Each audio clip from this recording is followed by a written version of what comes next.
It's been 5 days since Hamas brazenly fired rockets at Jerusalem and other Israeli cities in a totally unprovoked attack. This past week, millions of Israelis were forced into bomb shelters as missiles rained down on our cities.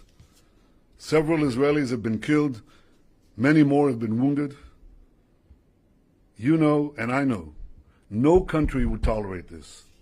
Israel will not tolerate this. Israel has responded forcefully to these attacks, and we will continue to respond forcefully until the security of our people is reinstated and restored. We've eliminated dozens of Hamas terrorists and taken out hundreds of terrorist sites, including missile launchers and buildings that Hamas used to plan and perpetrate these attacks. 2 nights ago, Israel also seriously degraded the terror infrastructure of Hamas. We knocked out part of the vast subterranean tunnel network that Hamas uses to attack Israel. I want to remind the world that in firing on our cities, Hamas is committing a double war crime.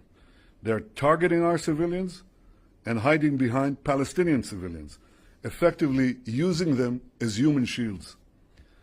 As always, Israel is doing everything possible to protect our civilians and keep Palestinian civilians out of harm's way.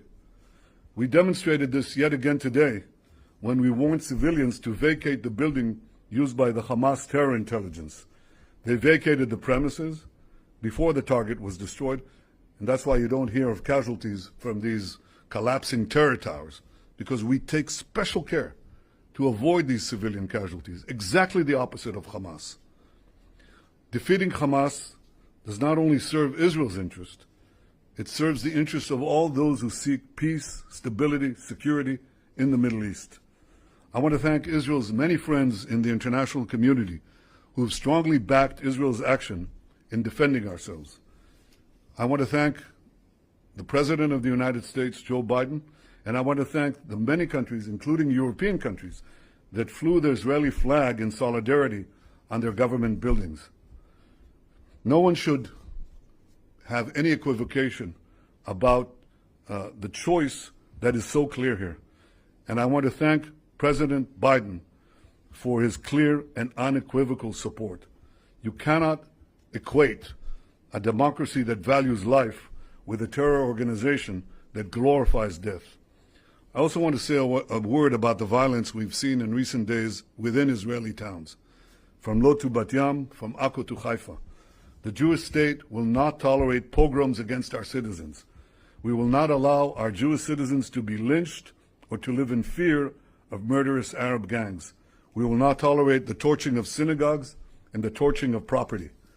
At the same time, we will not allow Jews to take the law into their own hands and attack innocent Arabs or lynch an innocent Arab. There was one such case, such effort. We won't allow these attacks on innocent civilians, Arabs and Jews alike.